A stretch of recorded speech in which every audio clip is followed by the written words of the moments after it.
देखिए यहाँ पे सवाल क्या है कि एक वर्ग समीकरण के मूलों का योग 5/4 और अंतर 1/4 है, तो समीकरण ज्ञात कीजिए। देखिए, जब वर्ग समीकरण के मूल मालूम होते हैं तो हम उनका समीकरण निकाल सकते हैं सूत्र के द्वारा, लेकिन यदि उनका योग और गुणनफल मालूम हो तो भी निकाल सकते हैं। लेकिन यहाँ पे क्या है, योग तो मालूम है लेकिन गुणनफल नहीं है, अंतर दे दिया है, तो इसलिए हमें मूल ज्ञात करने पड़ेंगे। तो चलिए हम मूल ज्ञात करते हैं। कैसे मूल ज्ञात करेंगे? मान लेते हैं कि माना दिए गए वर्ग समीकरण के मूल अल्फा और बीटा हैं। अब प्रश्न जो कह रहा है, प्रश्नानुसार होगा क्या कि कह रहा है कि मूलों का योगफल अल्फा और बीटा जोड़ेंगे तो क्या आना चाहिए? 5/4, यानी मूलों को जोड़ रहे हैं तो 5/4 ये समीकरण 1, और अल्फा माइनस बीटा घटा रहे हैं तो 1/4 समीकरण 2। अब इन दोनों समीकरण को क्या कर देंगे? जोड़ देंगे। क्यों जोड़ेंगे? एक चीज़ ध्यान दें कि जोड़ेंगे कब, घटाएंगे कब। देखेंगे कि जब पद बराबर हो, उसमें से देख रहे हैं कि किसी एक का चिन्ह समान नहीं है तो जोड़ेंगे तो वह घट के 0 हो जाएगा, क्योंकि एक पद विलुप्त होगा तभी दूसरे पद का मान निकाल सकते हैं। यदि दोनों का सेम रहता तो क्या होता? चिन्ह सेम रहता और पद बराबर है कोई एक और उसका चिन्ह क्या है? सेम है, तो हम घटाएंगे तब घटेगा। तो चलिए यहाँ पे क्या करेंगे? जोड़ेंगे। जोड़ने पर जोड़ रहे हैं तो ये घट के 0 हो गया, अल्फा क्या हो गया? 2 अल्फा, और ये जोड़ेंगे तो क्या होगा? 6/4 हो जाएगा, ऐसे। ठीक है।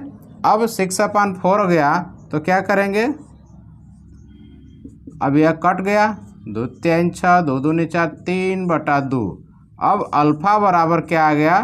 3/2 है नीचे, और यह 2 का गुणा है तो जाएगा नीचे, तो नीचे वाले में गुणा हो जाएगा, क्योंकि इधर ऊपर है तो नीचे वाले में जाएगा। तो अल्फा बराबर 3/4 आ गया। एक मूल हमें फाइंड हो गया। तो चलिए अब दूसरा मूल निकाल लेते हैं। तो अल्फा जब मालूम हो गया तो उसका मान किसी एक में रखते हैं। अल्फा का मान समीकरण 1 में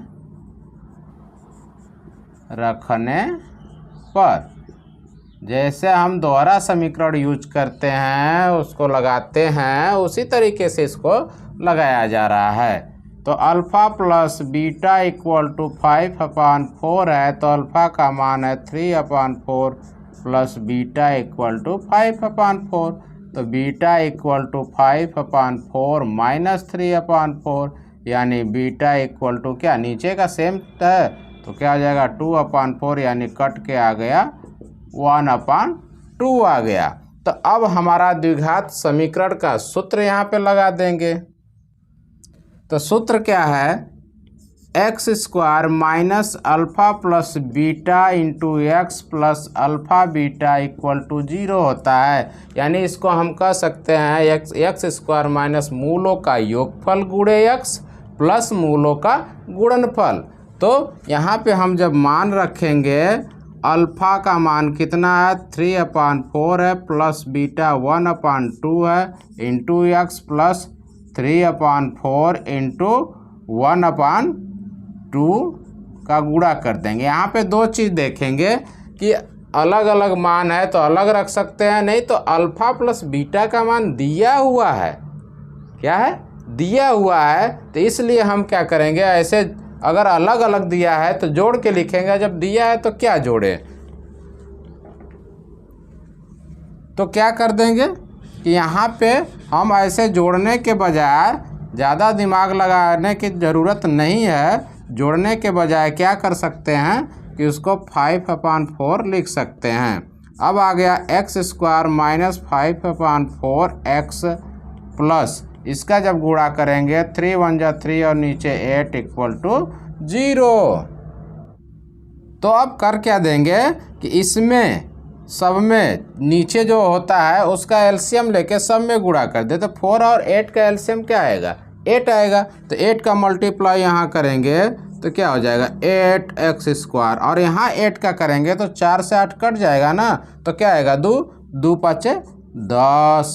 और यहाँ 8 का करेंगे तो 8 से 8 भी कट जाएगा तो बचेगा 3 = 0। यही हमारा हो जाएगा आंसर। तो हम इस प्रकार इन सब सवालों को सॉल्व करेंगे।